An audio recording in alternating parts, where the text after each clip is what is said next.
auzu billahi mina sheytaani rajim ma commencé foofu pour jox raison audience defal chapelet bu gudd alhamdulilahi rabbil alamin maa ngi leen di nuyu leader yi fi toog yëpp ak ñëpp ñi nga xam ne ñu ngi fi ñëw di sant yàlla bu baax bi nga xamee ni sunu champion bi dellu si na ñuy Déthié Fall comme ni ma ko waxe woon rek Déthié ci sunu xol la nekk parce que ñun ñoo d'accord ki ko jël itam enlevé ko comme ni mu ko waxee dafa bëggoon na jam ci sunu xol jam na suñu xol itam waaye metitlu ak sénégalais yëpp metitlu jàpp bi ñu jàpp Déthié man xam naa ci dara parce que dafa tombeek màggalu Daaru Salaam keroog bi leader yi di dem kër Déthié booba man maa nga dem ca màggal ga kilifa bu nekk daje na ak moom kilifa bu nekk fekk si na ma sax fa ma daloon pour mën a metitlu pour Déthié kon ñun am na loo xam ne ñun mënatuñu ko fay waa Sénégal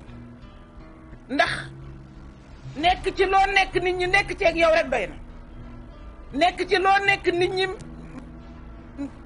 bànneexu ko luy sat baat metitlu ko loolu dafa doy te loolu la ñu waa Sénégal defal nit nag su dee da nga nekk ci réew mi am lum la te ñi la ko lebal di ay nit ñu baax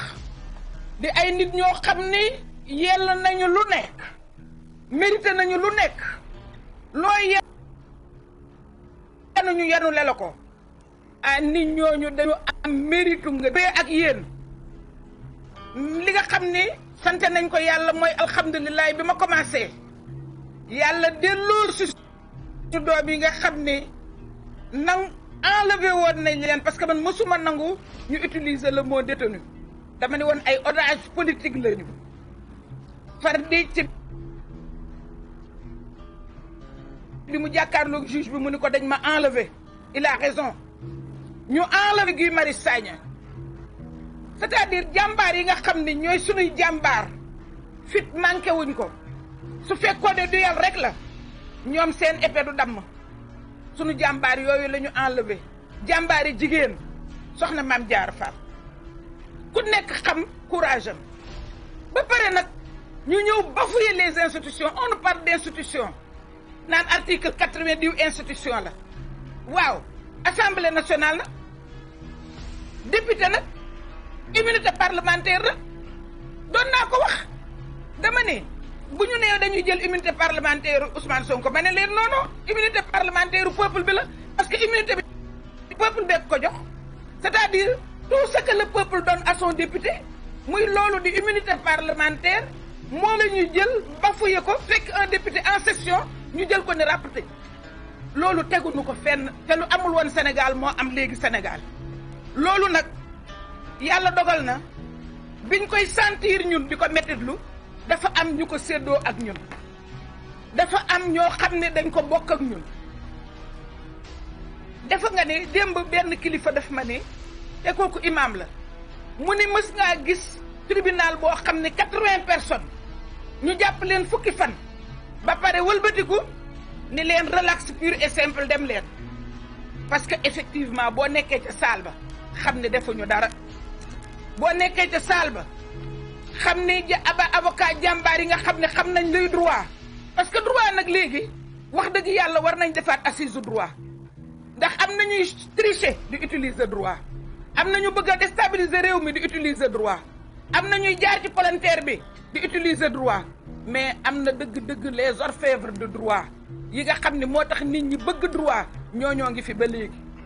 ñooñu ñooy expliquer le droit bu ñu amee benn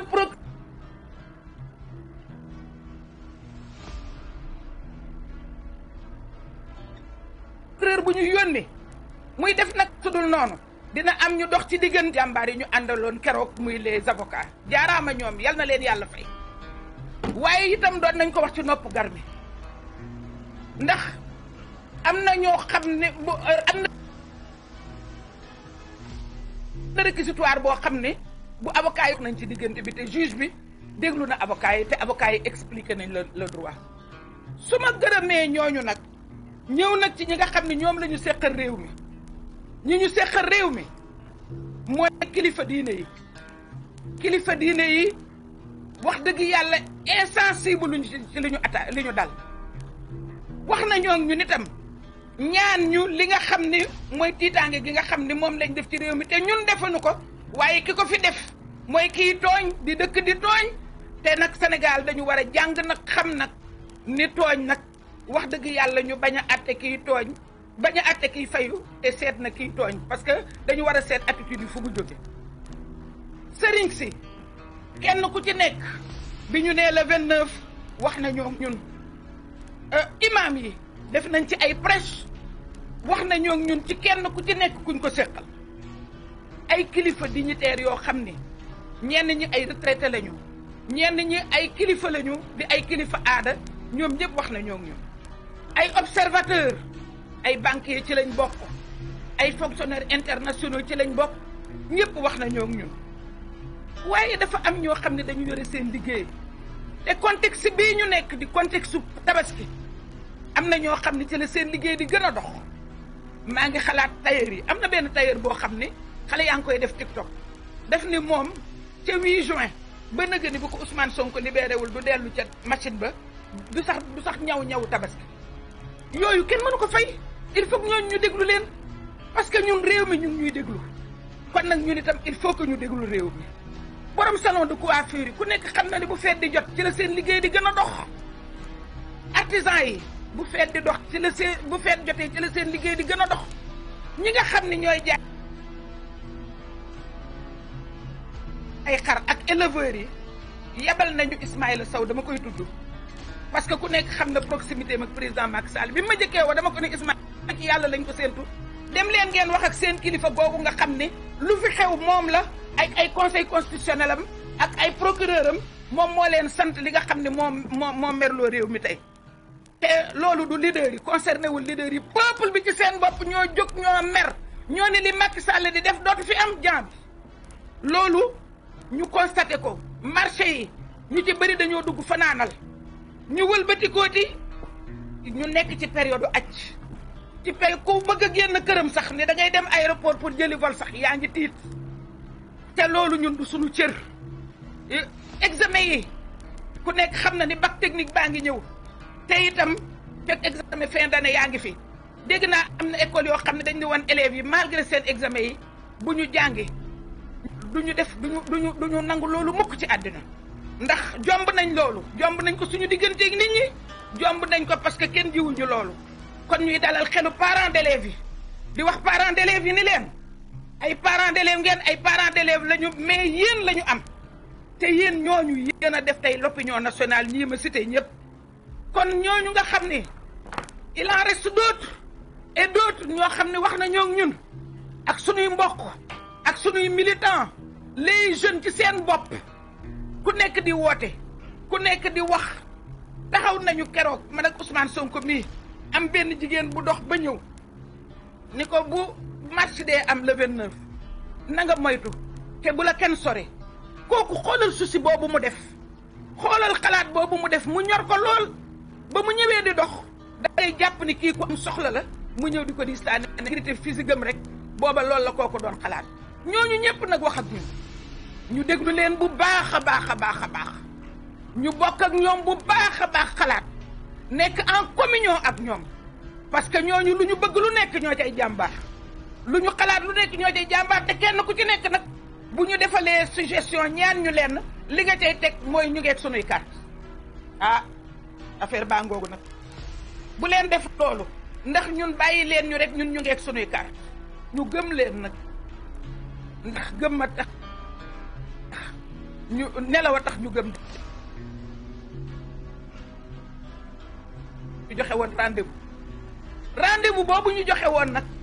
dañu koy damuy defatuñu marche dañ koy bàyyi dañuy reporter marche bi ndax contexte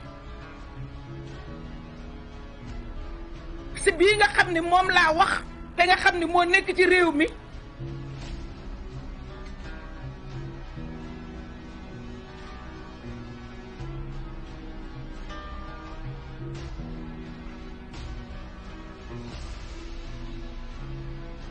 donc la marche du 29 dañ koy reporter ba beneen date bu gën a favorable xam ne ñii ñu waxal ñëpp wax nañoo ak ñun parce que dañ koo àndoon ak ñun bu ñu neexoon nag ak du ñii nga xam ne ñoom la ñu waxal dañ koy def de ndaxte defoon naa sax interdiction du génn xam nga lu tax parce que ñoom nee naa leen bu Yewwi Askan Wi amul woon wax dëgg yàlla dinañ jël pot yalwaane parce que duñu am beneen thème duñu am beneen sujet duñu am beneen thème de dissertation ñoom Yewwi Askan Wi rek mooy seen affaire kon su fekkee ni loolu xew Guédiawaye bokkul ak les tournisants bi te loi boobu ñuy évoqué mais loi bi tournée économique la wax donc président la ciblé muy wër naan day doxantu ji ci corniche day taxawaalu war nag bu ñu neexoon gën a lee tax ba ci xaj di jooy bu ñu neexoon loolu ñu def ñoo leen ko dàq téeméeri yoon te ñun buñ ko defee xorom lay àndal buñ ko defee day ànd ak discipline buñ ko defee day ànd ak nañ ko daan defee te ak courage ak dignité waaye nag ñun dañoo nekk ci suñu biiri bokk suñu bokk wax ak ñoom wax ak ñun suñuy kilifa wax ak ñun kon loolu ñu sax ñaan lu ñu moom la parce que lu ñu moom la ci ñun seen sañ-sañ ci ñun la ñu exercer mooy koo xam ne loo nekk mu nekk ci ak yow lum la génn war nga caa mën a génn lum la dugal war nga caa mën a dugg d'autant plus que génn nañ ñu ci loolu ni ñu génn leen ci ndaxte ëllëg ak si biir ñun ñu ngi yore sunu carte loolu nag wolof la.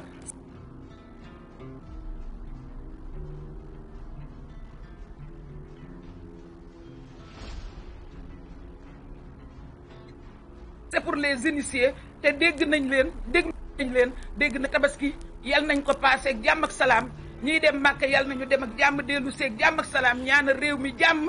ñu def jàmm kuy bay jàmm yal na nga am jàmm ki nga xam ne nag bayul jàmm fu mu toll mu ngi tooñ fu mu toll mu ngi agressé fu mu toll mu ngi provoqué dama ni kooku li muy bay na dellu ci moom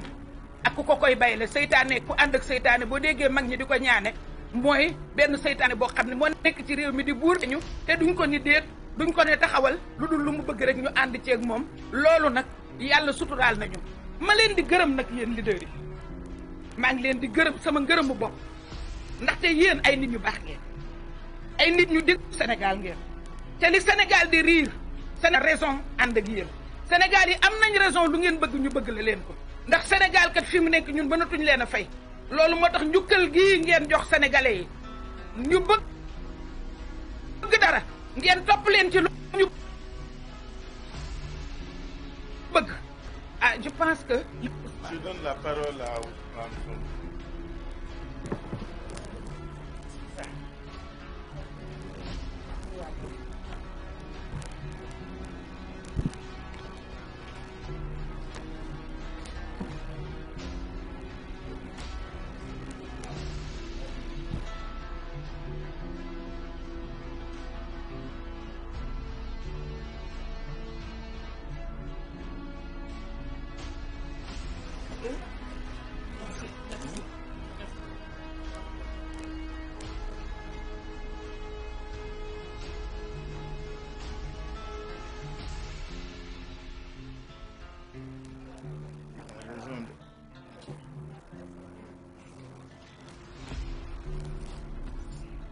ñu ngi nuyu ñëpp fas yéene tënk pàcc biñ ma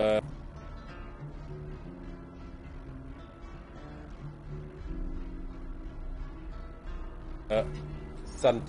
bi ma conférence des leaders sant ma tënk ko mooy waxtaan ak askan wi ci la ñuy dëgmal defe naa ñi ma jiitu ci kàddu gi Déthié def na le point ci li fi jot a xew tuuti honorable Aïda Mbodjit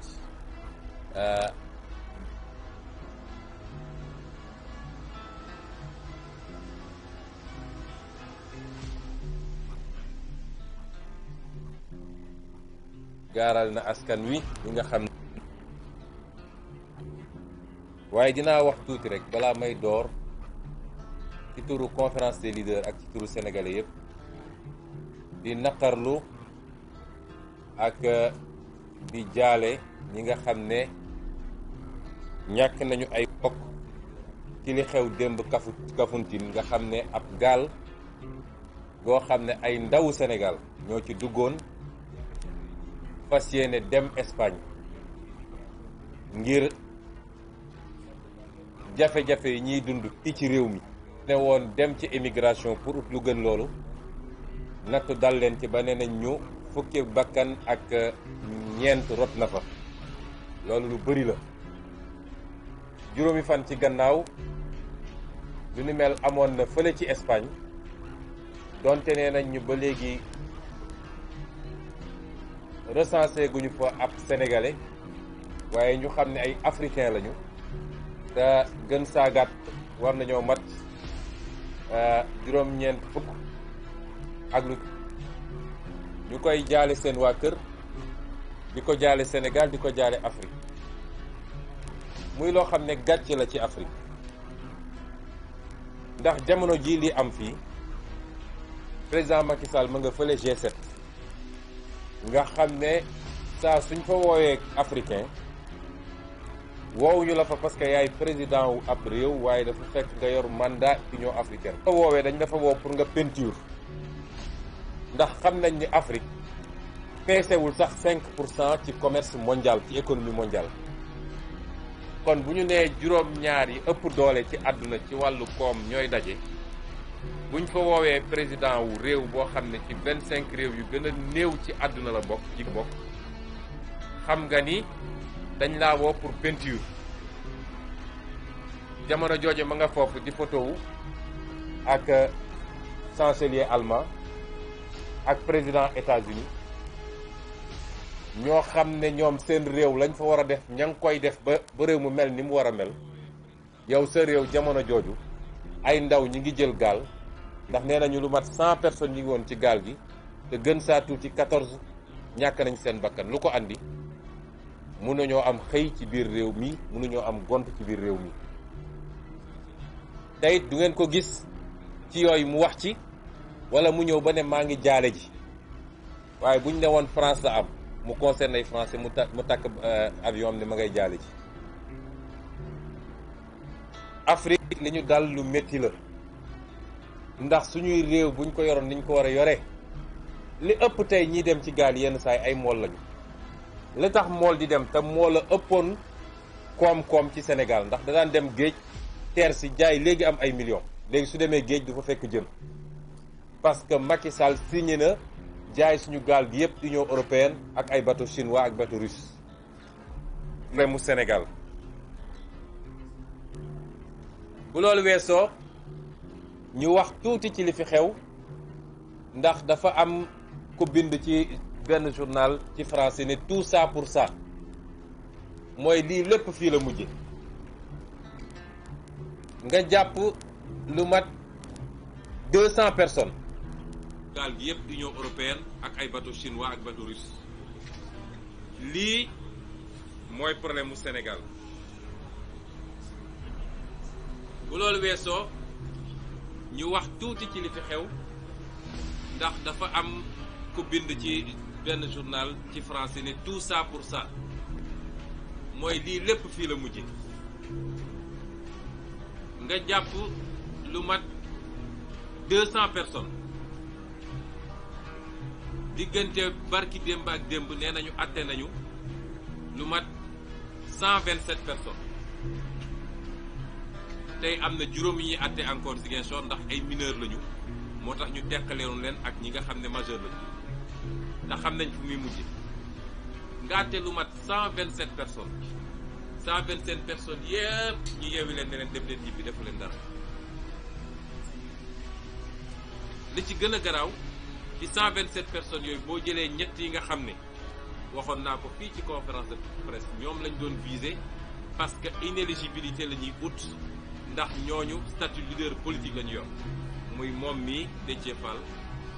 Guy Marius Sagna ak Ahmed Aïdara Barthélémy Dias keroog bu tegoon tànkam buntu këram wax naa ko fii ñu jàpp ko moom kon fi mu ne nii def nañ ko sursis moom waaye boo génnee ñett ñooñu 124 yi ci des ñoom ñëpp relaxé wuñu leen de relaxé mooy nee nañu def nañu waaye li ñu def ça n'admet pas une qualification pénale mooy jàpp ñu lu ñu mën a toppee nit la ba di ko jàpp juge bi waxul lool de juge bi dafa ne defuñu dara amul lu ñu leen mën a tiiñal les faits n'existent pas nga jàpp ci 124 personnes Macky Sall jàpp 124 personnes téye leen 11 jours ci ay caaxaan après ñu ñëw ne defuñu dara c'est-à-dire ku ñëw kër Ousmane Sonko fanaan fa di garde corps xëy dem boutique ba di jëndi ñu jàpp ko dugal ci fourgonnette à 9h ci manifestation boo xam ne nee nañu 16h la waroon am juge bi ne lii mënuma cee sax fait amul fait ba maanaam dam siy jàpp ci régime boobu la ñu nekk tey xam naa ni gàcce gu rëy war nañ ko am bu dee dese na leen rusukaay loolu lu garaaw la lu garaaw la ñu jël nag ñi nga xam ne leader politique lañu te ñenn ñi jiite ay liste ñu ne ñooñu la ñuy coller ay sursis pour ëllëg ñu mën a invoquer inéligibilité bu condamnation bi définitive yàlla def na sax mënu cee am ndax bi ko avocat yi xoolee cadre bi dugg ci te invoqué wu ñu article 34 kon ñi ñu jàppoon ñépp nag militant lambda sympathisant ak ki deful dara yoonam newu ci ndax ñoom ñibbi loxoy neen la ñu bañoon am na ñoo xam dañoo liggéey woon ñibbi wàcc di ñibbi ñu jàpp leen dugal ci fourgonnette bi ñooñu ak militants yi génnoon di manifester ak sympathisants yi parce que duñ koy mel rek ci leader yi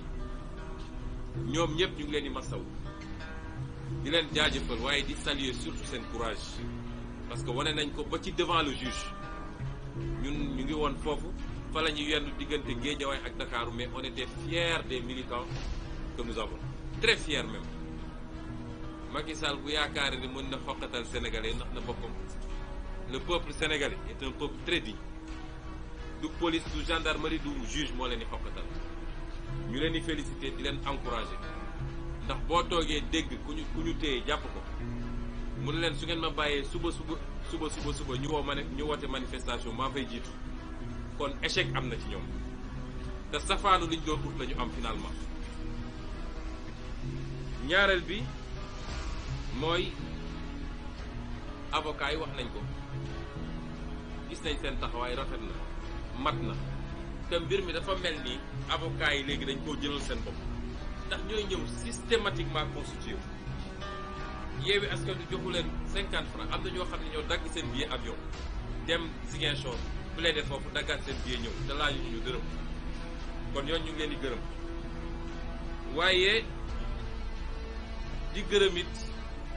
réaction yi au niveau international ndax léegi tudd na réaction ci ay hommes politiques yoo xam ne français waaye man damay insister ci réaction yi nga xam ne fii Sénégal d'abord la amee ay intellectuels yoo xam ne kenn mënu leen askanale parti bi wala parti bëri te loolu bu amee rek mooy dëgg ngi feeñ parce que nit bu bokk ci parti mun nañ ne day farfarloo waaye koo xam ne kenn mënu koo askanale ci parti bi wala parti bëri nit bu xelam di màcc la muy xalaat di wax te kàddoom bëriwul gaaw la addu bu demee ba jël xalimaam bind xamal ni dëgg feeñ na kon ñu ngi leen di gërëm mënuma leen lim ñoom ñëpp waaye yéen yëpp yéen a ngi lire journaux yi dafa mel ni soo seetee rek universitaires yi ay dizaines universitaires bind loo xam ne tey au niveau national et au niveau international Macky Sall bu ko desee woon tuuti lucidité fi mu toog war na xam ne mbir mi xëm na ba noppi te kenn mënu ne ñooñu man xaw ma leen Khalifa xamu leen jokkoo ñoog ñun biñ koy def parce que réew day am fu mu toll ku ci noppi rek da ngaa sot ka nga sotal nag mooy ci tooñ dootul affaire politique ndax dictature bii di dox bis buñ ko bàyyee ba mu egg bu paree ci leader politique yi ci askan wi la jëm du universitaire du avocat du notaire du journaliste kenn dootu fi wax foofu lañ jëm moo tax day am fu muy toll dootul xeexu politique dootul xeexu conquête du pouvoir xeexu sauvegarder li nga xam ne acquis démocratique sa te loolu defe naa ñiy wax yëpp xam nañ ko waaye ñi réagir yëpp au niveau international gis nañ fi ay artistes man xaw ma leen lu dul xanaa ci seen musique laa leen xamee gis nañ fi ay universitaires gis nañ fi ay mais c'est extraordinaire au niveau africain laa wax ñu jël seen responsabilité daal di wax ci li xew Sénégal parce que nous sommes dans un monde ouvert ku foog ni mën nga manipuler nit ñi ñëpp dañuy suivre actualité di déglu di xool réseaux sociaux yi surtout nag ndax le meilleur indicateur de la vérité aujourd'hui c'est les réseaux sociaux bu kenn mënul jënd kon ñu ngi gërëm ñooñu ñëpp di wax nag ni dinaa waxaat tuuti ci samay xarit magistrat yi keroog avocat yi dañu wax lu am solo fi mu ne nii nous sommes à la croisée des chemins lu ne mën na xew ci réew mi lu ne mën na xew ci réew mi ndax kenn weddiwul ni Sénégal réew la boo xam ne mi ngi sous tension li ko firndeel mooy lii li ko firndeel mooy li xew ci fan yëpp te loolu it daf ñu war a delloo ci lenn waa ji dafa ne woon il va réduire l'opposition à sa plus simple expression opposition bu dox ba mun a créer une condition de tension dans un pays opposition boobu sori na sa plus simple expression c'est le pouvoir qui est réduit à sa plus simple expression tey c'est le pouvoir qui s'oppose loolu moo yéeme ci Sénégal c'est le pouvoir qui s'oppose à l'opposition aujourd'hui c'est l'opposition qui pose des actes pouvoir bi topp ci gannaaw te yaakaarul nag lu dul ci police ak gendarmerie ak magistrature moo tax ma ne am réew bu tollee foofu avocats yi rappelé nañ ko les juges keroog fële ca Guédiawaye rappelé leen ko fii ci Dakar ñun on n'a rien contre les magistrats te li ma yàgg wax gëm naa ni li ëpp ci ñoom c'est des magistrats dignes bi ma defee fii sama dernière sortie wax ci juges yi li ma waxoon yépp à 90% vérifié wu na lan laa waxoon dinañu renvoyer nañu les chefs de juridiction ñoo koy jël ñoo ko jël lañ cay jublu mooy des condamnations de principe pour les leaders politiques def nañ ko kon li ma waxoon yépp am na waaye bi ma ko waxee ba pare samay avocat dañ ma woo ne ma ah juge sàngam de xam nañ ko yàgg nañoo jëflanteeg moom te xam nañ ni ku jub la te xam nañ ni kenn du ko mën a influencer te ni nga waxee ci moom dafa mel ni méngoowul ak ñun li ñu xam ci moom ma ne leen tey ñun dañoo nekk ci xeex te je suis désolé de le dire waaye suñu principal adversaire ci xeex bi ci jamono yi ñu toll du Macky Sall c'est la justice du Macky Sall c'est la justice ndax bu buggee annuler suñuy liste ci justice la koy jaare conseil constitutionnel moo annulé suñu liste ci lu dul dëgg ñëpp xam ko mu valider seen liste ci lu dul dëgg ñëpp xam ko kon justice boobu suñu adversaire politique la aujourd'hui bu buggee rendre inéligible benn opposant politique ci justice la koy jaare kaaw Khalifa Ababacar Sall a ngi fi bu buggee sonnal opposition ci justice la koy jaare ci ay arrestation arbitraire kon justice boobu bu nangoo ñu jouer ko rôle boobu dafa war a nangu wit moom ak keneen ku mu doon nag wax ji dafay leer de fii dafa am Macky Sall di gouverner am ñun ñuy opposé wu ku mu neex nag nga ànd ak Macky Sall ñun amuñu ci problème mais na nga nangu ñu ne ci xeex bi ñuy xeex dañ lay dugal ci xeex bi donc li avocat yi wax justice bi liñ leen wax juge yi mooy ñoom ñoo war a àtte fi mu toll nii ñoom ñoo war a doon les garants de la démocratie te tant que ñi ngi jël décision yi nga xam ne dëppoo nag li nga xam ne mooy yoon parce que fii ñëpp fi jàng nag ñëpp fi jàng te kenn demul ci justice ay loxo neen kuy dem ci justice da ngay dem ak ay avocat ay professeur université jàpp ci ñoom ñëpp même droit bi la ñu jàng te ñun ñii ñu ci ëpp ci ñun fac droit la ñu génne kon suñu liiree texte de loi mun nañu xam li mu wax juge bu fi attewul lu dul yoon ñëpp xam nañ ko à commencer par yow mi ko atte xam nga ni li nga atte du yoon mais tant que juge yi ñi ngi doxal yoon di atte yoon defe naa réew mi apaisement dina fi am loolu mooy seen rôle bu ñu tooñee nañ ñu teg tort bu ñu tooñee nañ ñu teg tort appliquer ñu la loi de manière claire et précise coow du am waaye bu loolu amul buñ ñu tooñ te yàlla xam na ni tooñ nañ ñu tooñaat ñu te ñoom xam nañ ko magistrat boo ci wéetal mu ne la li xew fii du yoon li xew démb ak barki démb du yoon waaye tane na par rapport ak lañ daan def moo tax coow li bëriwul ndax sursis bi ñu teg Déthié ku ñu jàpp fii sa buntu siège ci manifestation bu war a am à 4 kilomètres d'ici jàpp ñu la ngay manifester jàpp ñu la nga woote jàpp ñu la nga ñu jàpp la ci condition yooyu kidnappé la yóbbu la ba pare xotti sa orma député moo tax wax naa ko il faut porter plainte contre le procureur xotti sa orma député ba pare ñëw ne la ab sursis dañ la jox loolu du yoon waaye ku jàpp 127 personnes bàyyi 127 personnes les 124 nga ne amul sax lu ñu leen mën a teg ci ay fait ñun dañu naan justice mi commencé jege liy yoon te bis bu ko jegee ba nekk ci justice boobu confiance bi am digganteem ak peuple bi dañ ko restaurer parce que ñoom ils doivent être au-dessus de la mêlée. li tax nag duma sori ci loolu mooy xam naa ni am nañu rendez-vous yu bëri ci kanam ak justice boo leen waxee ci lu jëm ci lu rafet ñu ne danga leen di essayer jënd duñ ci sori waaye xam nañ ni rendez-vous yi ñuy xaar suñu diggante ak justice dina bëri parce que su dee ci la ñu mën a dëkk la ñu bëgg a dëkk dinañu jàpp ba sonn waaye dinañu bàyyi ba sonn xam nga 2011 Macky Sall bi ñu jàppee benn waayam defe naa mooy sous-alimenté boobu naan daf may assassiné bi ñu ko jàppee dafa ne woon na Ablaye Wade tabax ay prison yu bëri parce que ñoom ñëpp dinañ leen jàpp ñu delloo ko loolu na yokk li mu am ci budget yëpp na ko tabaxi ay prison waaye du weesu séjour une semaine wala 10 jours bu soobee yàlla kon wax nañu li tax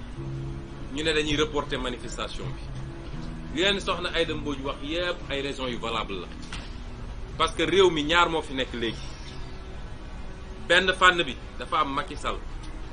nga xam ne wéet na tey làqatu ci gannaaw police am ak gendarmerie parce que xam na ni askan wi won na ko gannaaw mu jàkkaarloog ñun opposition bi ñun yoruñu police yoruñu gendarmerie yoruñu gànnaay waaye lii suñu police di suñu gendarme di suñu gànnaay mooy askanu Sénégal le peuple sénégalais mooy suñu police mooy suñu gendarmerie mooy suñu justice mooy suñu gànnaay moo tax il faut ñuy dégloon teg askan woowu man waxuma kenn ci Sénégal askan wi laay waxal parce que askan wi moo dem ba xam ni lii yeewi askan wi di leen wax lii mu leen di proposer mooy seen mucc donc man askan woowu laay waxal wootewu ma ndimbal fenn askan wi laay waxal askan woowu nag dañ ko war a dégg di ko déglu askan woowu dafa am lu mu waxtaan ak ñun ci fan yi soxna Aïda cité na ay secteurs yu bëri waaye ëpp na loolu mënuñu ko lim fii la ñu jot ñun ci ay message ay appel ay yóbbante ku fi toog rek ci ñun ay junni la moo tax ñu ne faaw ñu dégloon teeg askan woowu moo tax li mu wax yépp ci njàng mi ci aji màkka gi ci tabaski bi ci liggéey bi léegi rek am na ñoo xam ne président Khalifa Sall président Habib ak soxna Aïda Mbodj ñoo leen doon recevoir bokk na ci ñooñu ay homme d'affaires yu mag yu mu dul tudd fii waaye fii lañ leen recevoir balaa ñuy commencer réunion bi lan moo leen andi woon wax li nga xam ne mooy seen inquiétude ci situation Sénégal ñooñu ñëpp ñu ngi leen di déglu moo tax ñu ne dinañu fomm waaye man damay wax ni loolu ay raisons la mais c'est pas les raisons fondamentales la dégloon teg askan wi lu am solo la ndax ñun bu ñu wootee ñu génn askan wi génn kon askan woowu il faut ñu may ko nopp waaye li gën a ñor ci li tax ñu ne nañu xoolaat doxalin bi mooy option stratégique nag du fii laa koy développer lépp mais naa ci wax lenn parce que suñuy militant ak askanu Sénégal ñu ngi déglu gis nga situation bi ñu dund li ñu ci mënoon am yépp am nañ ko ndax Macky Sall bi muy def lii muy def nii jàppul woon ni mun na jur lii mu jur ndax yàgg na fee éliminer ay candidature dara yëngatuwul 2019 daf fee éliminer ay candidature teg ko ci ay parrainage ak ay inéligibilité élection législative bi mu éliminer ay candidature élection locale bi du moins ñu ñëw dugg ci élection législative mu éliminer candidature ndax moom ni muy fonctionner mooy dinaa def li may def te dara du yëngu.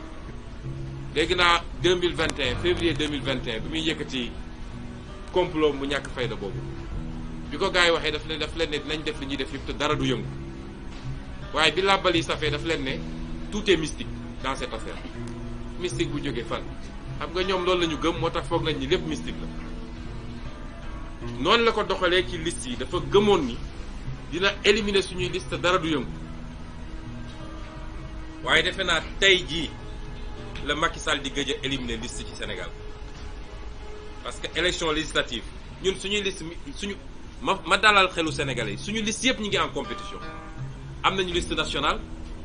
moom ay nit la ciblé mais am nañu une liste nationale mooy la liste des suppléants day dem élection am nañu liste départementale sur les 54 départements donc ñun suñu lépp mat fi mu toll nii lay woon problème am mooy Ousmane Sonko warul dem Déthié Fall warul dem Habib Sy warul dem Khalifa Sall warul dem Aïda Mbodj warul dem nu mu tudd Cheikh Youm warul dem nu mu tudd Maïmouna Bousso warul dem moom loolu moo ne woon yitteem te loolu dina xam ni nag loolu du ci wàññi tar fata ay boo moytu sax day gën a tar te gàcce gi ci lay gën a rëy dinaa ci ñëw kon ñu jàpp ni suñuy liste c'est intact waaye tey lay gëj a éliminer candidature Sénégal moo taxoon il fallait ñu jàmmaarlu ak moom won ko ni mënul yombee noonu parce que lii problème mu Sénégal saa yu Macky defee nit ñi ne waaw teggi leen seen tànk bàyyi leen noonu ñu bàyyi foog ni foofu lay yem mu tegaat ci leneen parce que fu mu làmb mu nooy rek day continuer ñi xamul li tax ñu doon xeex ma wax leen loolu Macky Sall su làmbee mu nooy ñu ne ñëpp woote nañu ñëpp ñaan nañu bàyyi nga xamal ni ma nga ci prochaine étape bi kon won nañ ko ni moomul nit ñi te affaire bu mënul yombee noonu waaye li ëpp solo li ma wax léegi li ñu waroon am ci situation bi am nañ ko muy ñaar yu am solo bu ci njëkk mooy réew mi wane nañ ñi Macky Sall waa réew mi won nañ ko gannaaw ndax li xew ci casserole yi keroog rek wane na ko Macky Sall na woote léegi ne damaa bëgg nit ñi génn tëgg casserole bu juróomi nit tëggee mu jaaxal te nit ñi joxuñu leen lem menacé wuñu leen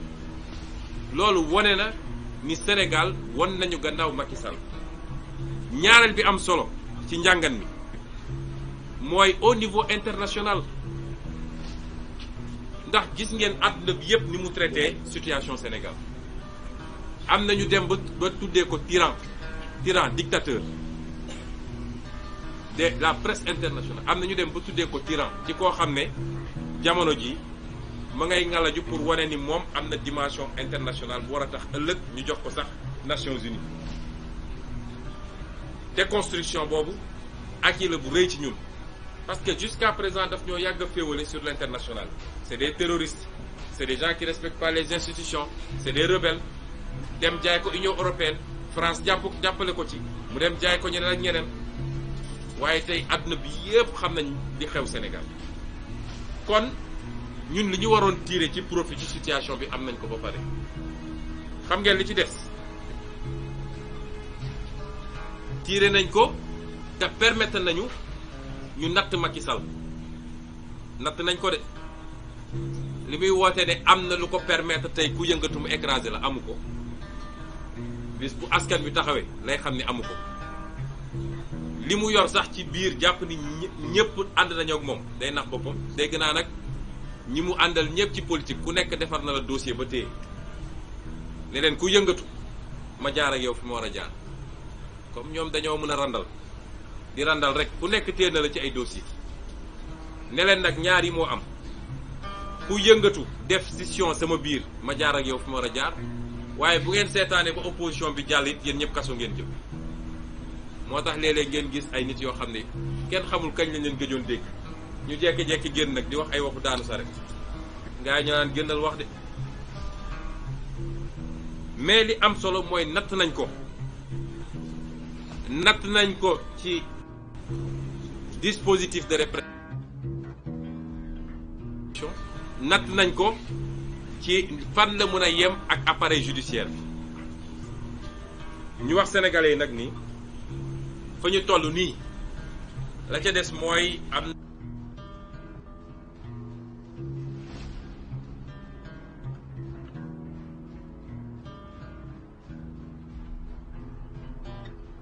ñu sanctionné Macky Sall won ko ni du moom mooy tànn kan mooy candidat ku dul candidat kan mooy dem élection ak kan moo dul dem élection. laaj bu am solo boo xam ne ñun il faut que Macky Sall sénégalais yi waxuma mu perte assemblée ci ay le 31 juillet élection day am 52% moom mu am ay. te bu soobee yàlla le 31 juillet Macky Sall perte élection dina am Sénégal. te xam naa ne sénégalais yi toll nañ. te 31 juillet Macky Sall perte assemblée. moo tax comme li ñu waroon am yëpp am nañ ko dañuy déglu élection bi nañ koy déglu leen nag mooy dañoo woo Sénégalais yi ñu sanctionné Macky Sall won ko ni du moom mooy tànn kan mooy candidat ku dul candidat kan mooy dem élection ak kan moo dul dem élection il faut que Macky Sall Sénégalais yi wax ma mu perte assemblée ci ay. ñun ñu am ay 52% moom mu am ay déedéet il faut mu doon défaite bu spectaculaire te xam naa ni sénégalais yi toll nañ foofu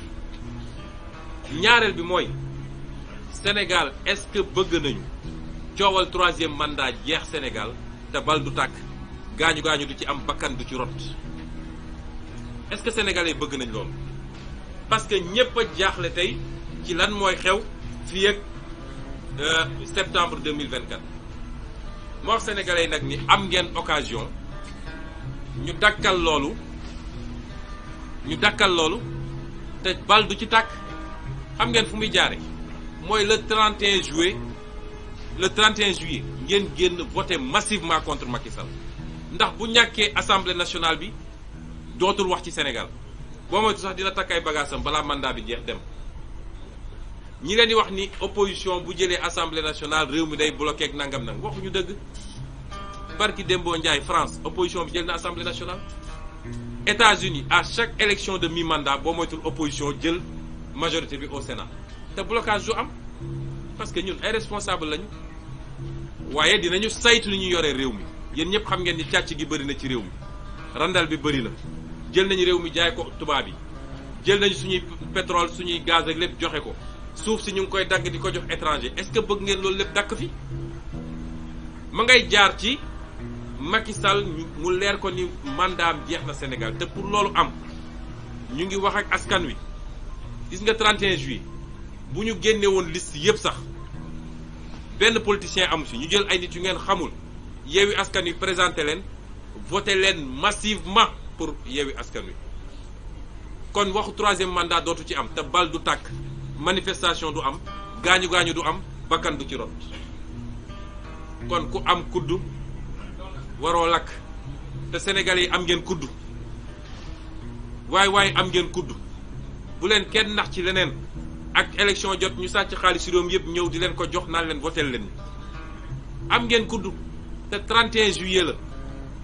bu ngeen defee li ngeen war a def nee naa leen 2024 février 2024 à 20h Macky Sall takk nay bagaasam pare ñu abal ñu ak soxoram ak mën a fayoom ak mën a dóoraateem ak jaay réew mi est-ce que loolu bëgg ngeen ko ma ngay commencer le 31 juillet ci loolu la ñu woo Sénégalais yi moo tax ñu ne nag dinañu am lu koy natt lii natt loolu dañoo bëgg lii ñu wax ak Sénégalais yi tontuñu est-ce que pare nañ pour loolu keroog Aïda Mbodj dafa wax fii ne li xewoon keroog ci concert bi concert casserole bi mu ne référendum la gis ngeen ni concertu préfecture yi am na préfecture yëpp dañoo dajaloo def benn concert te benn préfecture rek la interdiction am jaadu moom moo wax li ñu lu yoon wax muy bu Fatick ndax moom nee na menace de trouble à l'ordre public benn ñaareel bi mu ne amul suffisamment de policiers pour encadrer loolu la loi wax ñeneen ñëpp waxuñu loolu préfet Dakar nee na déglu leen bu wax li mu wax dafa am solo nee na risque réel de de troubles à l'ordre public ak des mal intentionnés dañuy jóge ci biti ñëw infiltrer kon moom nangu na ni ñun du ñun ñooy les mal intentionnés du ñun ñooy malfaiteurs yi nee na ay nit yu jóge fële ñooy ñëw infiltrer ñu waaye nee na dafa am ñu préparé woon pour sàcc xaru tabaski jaaykatu xarit loolu la préfet wax nee na gars yi dañu bëggoon profité ci manifestation bi ñoom xam nga loolu Macky Sall xelam war naa tey nit ñi amuñu njëgu xar liggéeyul jàppalewul Sénégal ba nit ñi amuñu xar mu ne léegi suñu manifesté woon gars yi dañuy profité sàcc xar bu ñu tabaski jee xam nga ko sàcc xar sax amoo tabaski am nga yàpp nag kon ñoom def nañu seen concert d'interdiction ñu wax leen ñun lan moo tax du seen interdiction moo tax defuñu de ñu wax leen askan wi lu ñu dégganteeg ñoom lañ ko bëgg a remplacer nag ànd ak mu doon benn référendum ci ñaari question yi ñu wax askan wi ñaari question yi ñu wax askan wi benn il faut que massivement askan wi wax ni le 31 juillet Macky Sall dina ñàkk assemblée nationale ci loo xam ne du am lam-lame du am contestation loolu dafa am solo ñaareel bi mooy ñu won Macky Sall ni moomoo réew mi yow yaay tànn ku la neex yaay tëj ku la neex yaay dàq ku la neex yaay jaay suñu alalu réew ñaari question la référendum bi tontu bi ñu bëgg nag askan wi tontuñu ko mooy concert de casserole bi ñu leen di woo ëllëg jeudi xam nañ ni pare ngeen bu yàgg ñii sax dañ ñëwoon nañ ko def tey waaye nañ ko def ëllëg moo gën lañ ci bëgg nag mooy li ñu amoon keroog dañu bëgg lu ko mat ñett parce que dañu bëgg mu doon message bu gën a forati ci Macky Sall te muy mujjanteelu concert casserole bu ñuy def suñu weesoo loolu nañu yeewi nit ñi ñu préparé ci seen tabaski te ñu jóge foofu dëgmal nag élection locale ndax xam ngeen ni fi ñu toll nii tey fukki fan ak ñaar moo des ci début campagne bi 12 jours dafa jot normalement bés bu ñuy tabaski bés boobu la campagne bi war a commencer xaw ma sax loolu nuñ ko organiser kon suñu paree loolu na ñëpp dem préparer seen tabaski te yàlla may leen xar ak lu ñu xottee ak yeneen waaye nañu préparer campagne bi kon gën ëllëg 20h jeudi suba 30 juin à 20h dañu bëgg ku nekk Nouakchott sax na nga dégg casserole yi ak cornet yi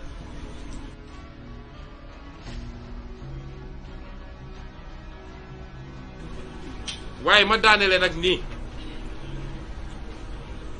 Macky Sall léegi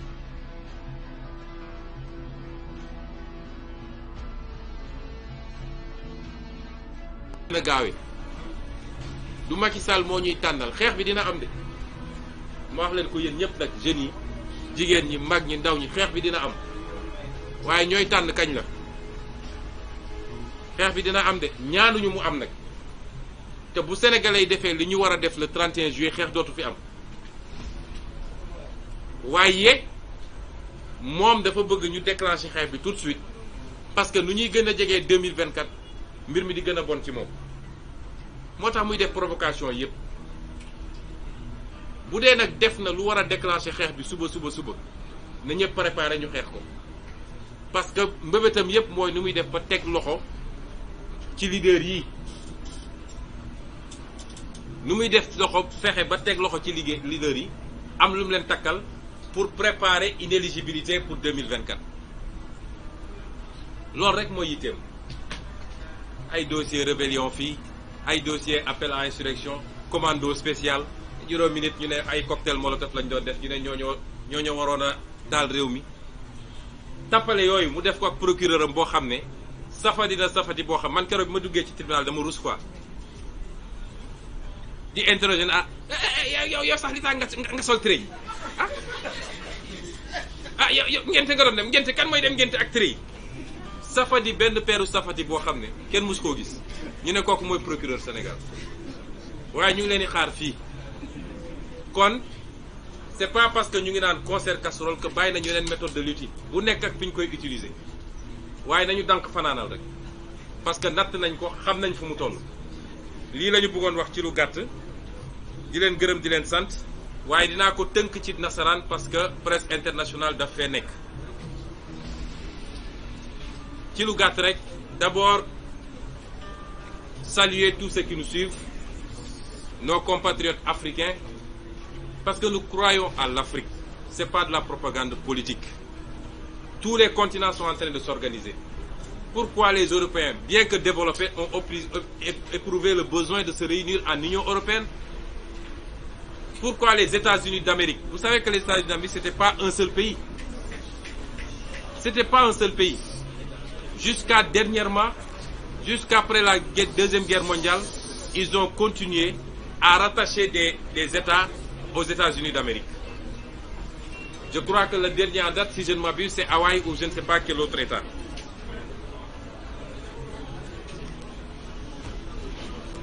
Donc, nous, Africains, nous devons comprendre que notre destin est lié et que les gens ont suffisamment travaillé à nous diviser et nos chefs d'État actuels ont accepté de jouer ce jeu-là, soit pour servir la France ou pour servir d'autres intérêts, ou pour servir leurs propres intérêts et leurs familles. Et il est plus que temps que cela s'arrête. Je commencerai par présenter nos condoléances parce que vous savez qu'hier, une pirogue a encore chaviré au large de Kafountine. Il y avait 100 jeunes Sénégalais dont les 14 ont péri. Avant cela, il y a eu la catastrophe à Melilla et nous exigeons l'ouverture d'une enquête sur le drame de Melilla avec la participation de tous les pays africains qui ont un représentant dans ce drame-là. Et nous présentons nos condoléances également aux familles. Mais ceci traduit l'échec de nos pays, de nos dirigeants. Pendant que Macky Sall est en train de s'afficher au G7, où il est le clown de service, parce qu'on l'invite. Le Sénégal est parmi les 25 pays les plus pauvres au monde. L'Afrique ne fait pas 5% de l'économie mondiale. On les invite au G7 pour colorier un peu. Et il est heureux de s'afficher en grand sourire avec ce qu'on appelle les grands du monde. Pendant ce temps, sa jeunesse est en train de mourir dans les océans pour rejoindre l'Europe parce qu'ils n'ont pas de travail ici. C'est ça la réalité de l'Afrique. Déplorer tout ce qui s'est passé dernièrement. J'ai vu un titre qui disait fort justement tout ça pour ça. Des arrestations arbitraires et sur les 127 qui ont été jugés avant-hier, les 127 sont rentrés tranquillement chez eux et ils ont essayé d'avoir des condamnations de principe pour 3 leaders. Ça c'est la méthode de Macky Sall pour essayer de créer des conditions d'inéligibilité ou pour essayer de récupérer des mandats. Remercier les avocats qui se sont beaucoup battus à nos côtés et qui ont fait un travail formidable et de manière tout à fait bénévole. Lancer un message aux magistrats du Sénégal. Vous devez rester digne et fier de ce que vous êtes. Ce n'est pas Macky Sall qui a fait de vous des magistrats. Quand vous commenciez l'école, Macky Sall n'était pas là. Il n'y avait que vos parents et Dieu. Quand vous gravissiez progressivement les échelons pour être ce que vous êtes aujourd'hui, Macky Sall n'était pas là. Votre destin n'est pas entre les mains de Macky Sall. Et vous avez prêté serment de rendre la justice au nom du peuple sénégalais. Gardez cette dignité face au peuple sénégalais, mais gardez cette dignité face à Dieu qui vous a créé et à qui vous rendrez compte un jour. Et ce qui s'est passé hier et avant-hier au tribunal montre que quand une justice s'élève à la hauteur de ses responsabilités, elle peut être l'organe et l'élément stabilisateur d'un pays. Même si nous déplorons les condamnations de principe sur les 3 leaders politiques, même si nous le déplorons, et nous allons nous battre pour que cela soit enlevé parce qu'ils vont interjeter appel. Mais lancer encore un appel à cette justice. Restez digne, restez au-dessus de la mêlée et traitez tout le monde de manière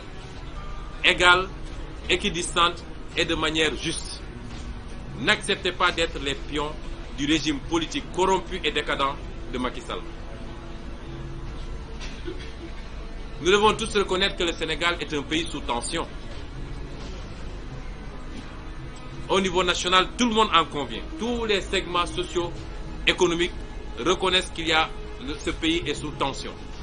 Je disais tantôt que juste avant cette conférence de presse, nous avions reçu ici des médiateurs de la société civile, mais également du secteur privé, et qui ont tenu à exprimer leurs inquiétudes. Au plan international, tous les yeux sont rivés sur le Sénégal et tout le monde exprime ses préoccupations. Vous ne pouvez pas savoir le nombre de messages, d'appels, d'intermédiaires que nous recevons par jour pour nous parler de leurs préoccupations par rapport à la situation du Sénégal. Un pays qui est sous tension politique, c'est que ce pays-là a une opposition forte, vivace, qui fait face à un régime. Et un régime qui a des velléités dictatoriales. Autrement, on n'aurait pas été dans cette situation de tension. Et cela suffit à dire à Macky Sall que son projet de réduire l'opposition à sa plus simple expression a lamentablement échoué et qu'aujourd'hui c'est le pouvoir qui est réduit à sa plus simple expression et qui est en train de se transformer en opposition de l'opposition. Nous en rendons grâce à Dieu. Les gens sont préoccupés, mais ils sont préoccupés par notre propre sécurité, nous les leaders de l'opposition. Nous sommes très sensibles à tout ça et nous remercions également les Sénégalais. Vous savez que hier, des gens sont venus passer la nuit devant la porte de ma maison. Je suis sorti m'adresser à eux vers 22 h pour leur demander de rentrer tranquillement chez eux, que rien ne se passera. Et que demain, je sortirai, je circulerai. Parce que s'ils avaient bloqué le domicile, la porte de mon domicile cette fois-ci, je vous assure qu'on aurait eu beaucoup de problèmes. Parce que je serais sorti dans tous les cas. À 6 h du matin, un de leurs camions Dragon est venu se mettre devant ma porte. Les jeunes et les femmes, et c'est ça qui me touche particulièrement, des mamans, je ne parle pas de jeunes femmes, des mamans ont passé la nuit dans la maison qui fait face à la mienne, qui est en chantier. Je ne sais pas dans quelles conditions ils ont passé la nuit. Et je suis sorti hier vers 22 h pour les supplier de rentrer chez eux. C'est vous dire combien les Sénégalais, d'ici et de la diaspora, combien les Africains sont préoccupés par notre propre sécurité. On les rassure, rien ne se passera parce que Macky Sall n'est pas... On pense qu'il a perdu toute sa lucidité. Il lui en reste. Macky Sall n'est pas suffisamment écervelé, excusez-moi du terme, pour attenter à notre vie ou à notre intégrité physique. Il ne l'est pas. Mais ce pays est en tension parce que Macky Sall a pensé pouvoir instaurer une dictature. Et il se trompe de pays, il se trompe d'époque, il se trompe de peuple surtout. Parce que tous ces jeunes qu'il a arrêtés de manière arbitraire, tous ces leaders qu'il a arrêtés, il n'a fait que les déterminer davantage. Demain, on appellera une manifestation. Ces gens-là seront les premiers à y être. Et ils ont démystifié d'ailleurs se présenter devant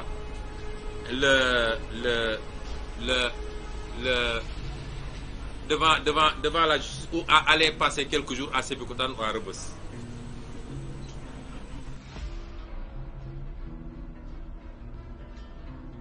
Mais Madame Aïda Mbodj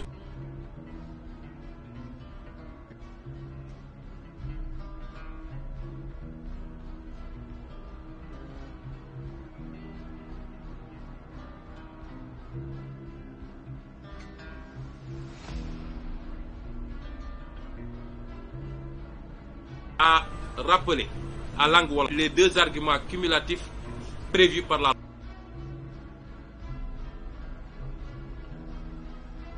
loi, c'est-à-dire menace de trouble à l'ordre public et insuffisance du dispositif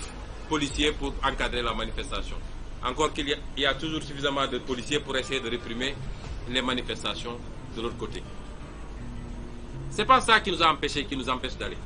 C'est après avoir mûrement écouté le peuple. Parce qu'aujourd'hui, il y a inversion des rapports de force. Macky Sall est un homme esseulé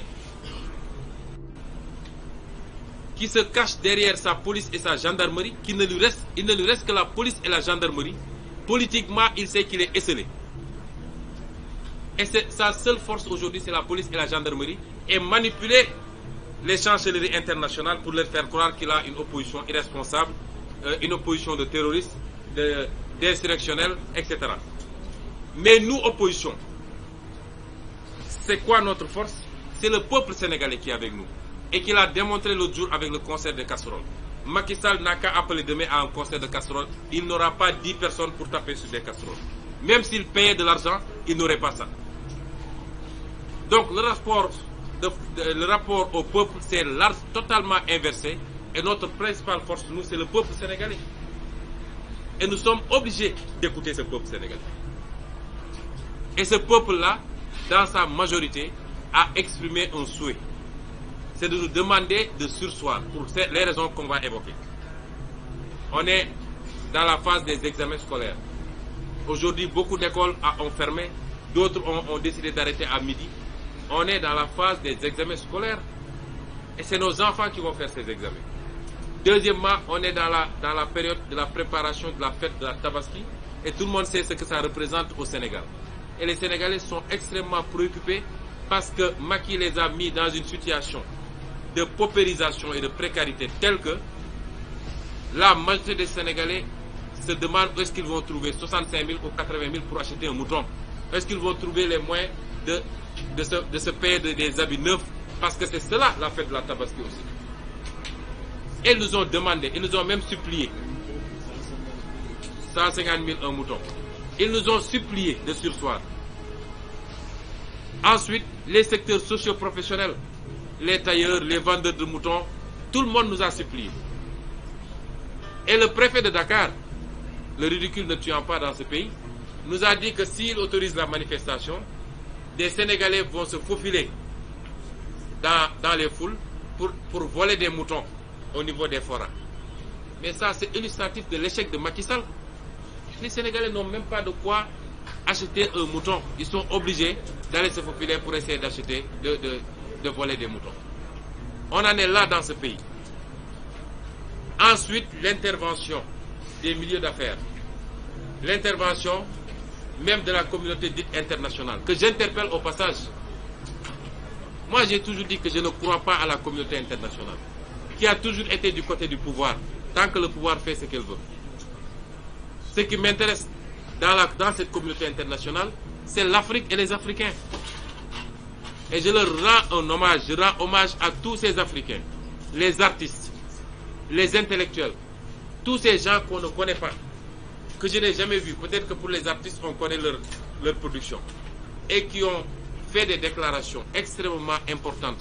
parce qu'ils comprennent ce qui est en train de se jouer au Sénégal entre un valet des intérêts étrangers et des patriotes, des panafricanistes qui veulent gagner le pari de la souveraineté, de la reprise en main de notre destin national et de notre destin continental.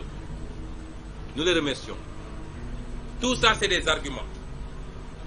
que nous tenons en compte. Mais les arguments les plus importants, c'est nos propres options stratégiques. Tout ce qu'on devait tirer de cette situation en termes de guerre, nous l'avons tiré. Je m'en veux pour preuve 2 ou 3 éléments. J'ai tantôt parlé de tous ceux qui sont exprimés au niveau international. Des hommes politiques étrangers, des artistes. Tout le monde s'est prononcé. Et ça, c'est important. Parce que Macky préfère son image internationale à son image au niveau national.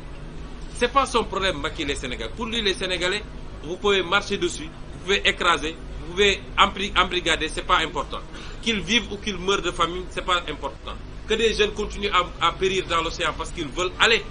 chercher du travail là où ils peuvent en trouver parce qu'il n'y en a pas au Sénégal, ce n'est pas le problème de Macky. Mais Macky, son problème c'est quel regard les Occidentaux lui portent. Quel regard la communauté internationale lui porte. Et aujourd'hui, ce qui s'est passé depuis quelques jours a fini de démontrer à cette communauté internationale que Macky est un apprenti dictateur. J'ai vu même dans la presse internationale certains titrés Macky un tyran. Et ça lui fait très mal, hein, rassurez-vous. Vous voyez ces sourires timides là, là où il est comme un petit clown qui amuse la galerie au niveau du G7. Ça lui fait très mal qu'on ait déconstruit cette image internationale. Et nous remercions tous ceux qui se sont prononcés. Regardez la chronique des universitaires sénégalais qui n'ont pas pris contact avec nous. On ne les connaît ni d'Adam ni d'Ève. Regardez ce pamphlet-là sur le recul démocratique au Sénégal. Regardez tous ces intellectuels totalement indépendants, n'appartenant à aucune chapelle politique qui se sont prononcés. Ça, c'est un gain extraordinaire. Parce qu'ils ne pensaient pas que le simple fait d'instrumentaliser le Conseil constitutionnel contre nos listes pouvait aboutir à cette situation. Parce qu'il avait écarté des candidats à la présidentielle, Khalifa Sall en fait partie, il avait écarté des candidats aux élections locales et il pensait qu'il peut continuer à le faire sans que les gens ne réagissent. Et cela est un gain extraordinaire. L'autre élément, c'est qu'au niveau interne, et évidemment suivi même au plan international, c'est que nous avons démontré que le peuple sénégalais a tourné le dos à Macky Sall. Et l'illustration la plus parfaite, c'est le concert de casseroles et de klaxons. Donc nous n'avons plus rien à gagner à continuer dans cette stratégie.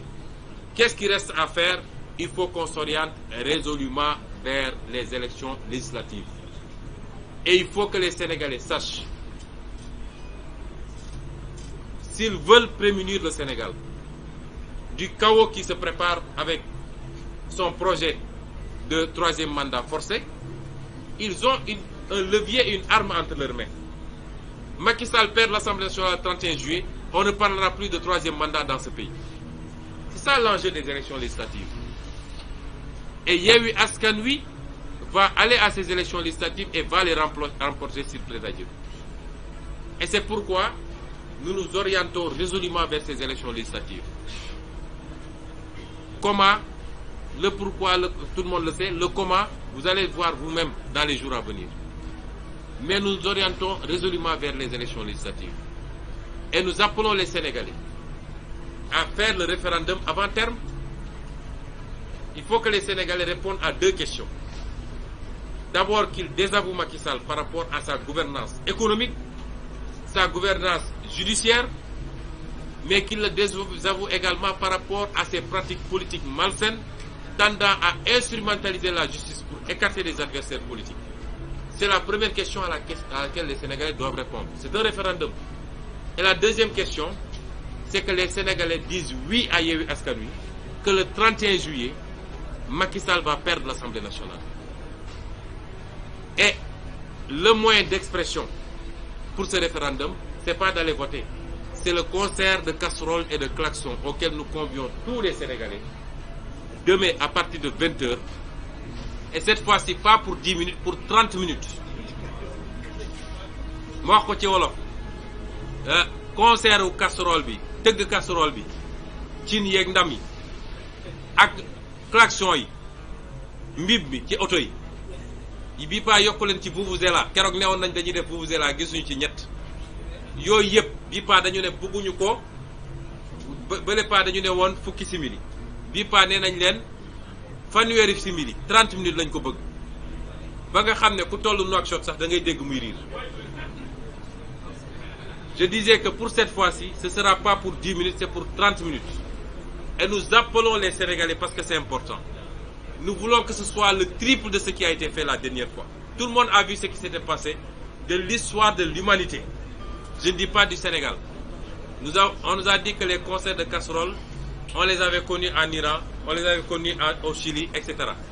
Mais ça n'a jamais atteint cette ampleur-là dans le monde. Mais doyuñu, nous voulons que vous tripliez pendant 30 minutes. Macky Sall la dernière fois s'était barricadé à Mermoz.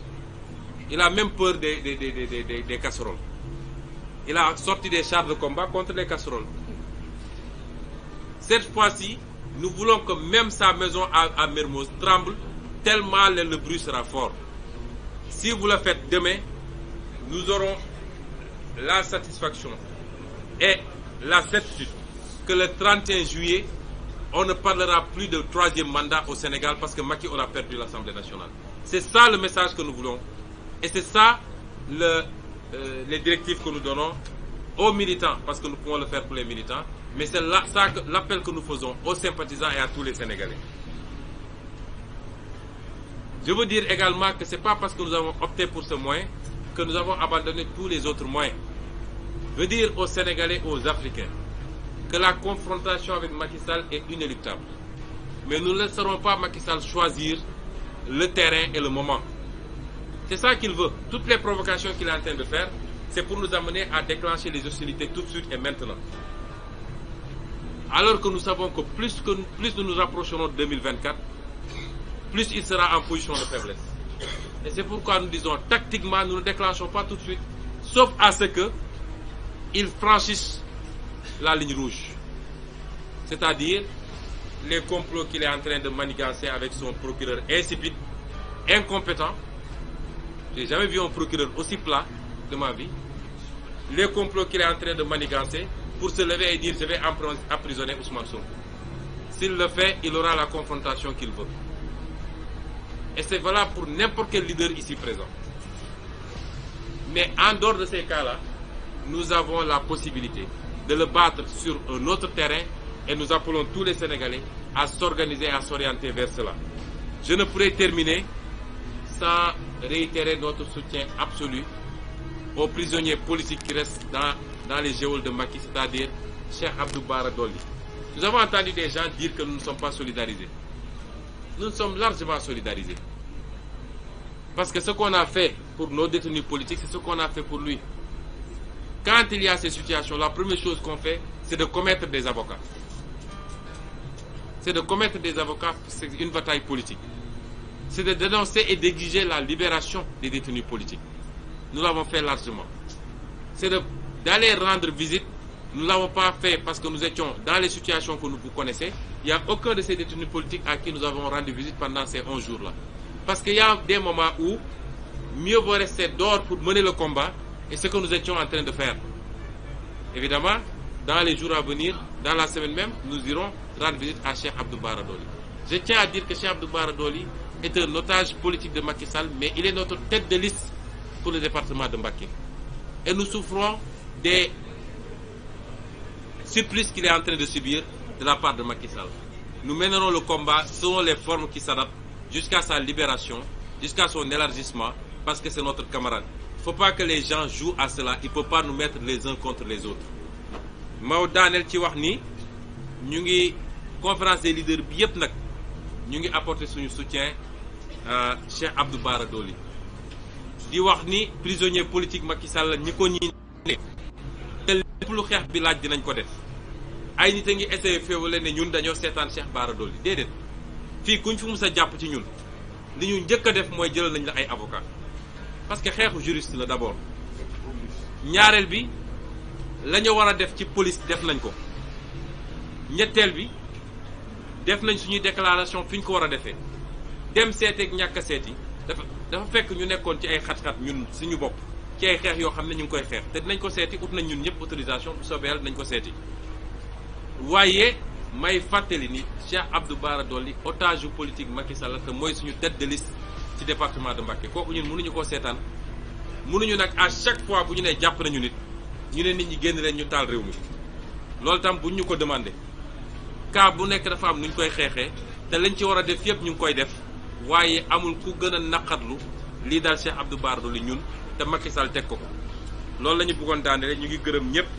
di sant ñëpp di jox rendez-vous ëllëg Macky Sall lañ ko jox d'ailleurs à 20h lu ñu tëggoon semaine passée nañ ko ful ba mu mat ñett ci lu ëpp loolu lañ leen bëgg a wax di leen gërëm di leen sant dinaa jox nag ngeen may ñu dinaa jox Ahmed Aïdara mu nuyoog yéen rek ndax moom it ci otage politique la bokkoon waaye defe naa li mu waroon wax na ko dem ci conférence de presse waaye mun nga nuyoog gars yi rek ndax xawoon naa kii tuuti moom it ak gars yi wala baax na Ahmed nuyoog rek waaw.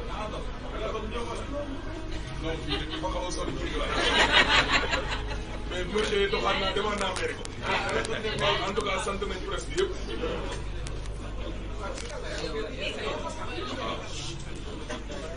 waaw sant tamit suñuy avocat bu baax a baax a baax a baax suñuy avocat sant nañ leen gërëm tam la conférence des leaders yi toog président bi nekk nii di Khalifa Ababacar Sall masawu tamit sama frère le grand joueur Déthié Sega football rek lay def waaw en tout cas ñu ngi sant ñëpp daal di gërëm ñëpp ak di xamal ñëpp daal di président Sonko wax rek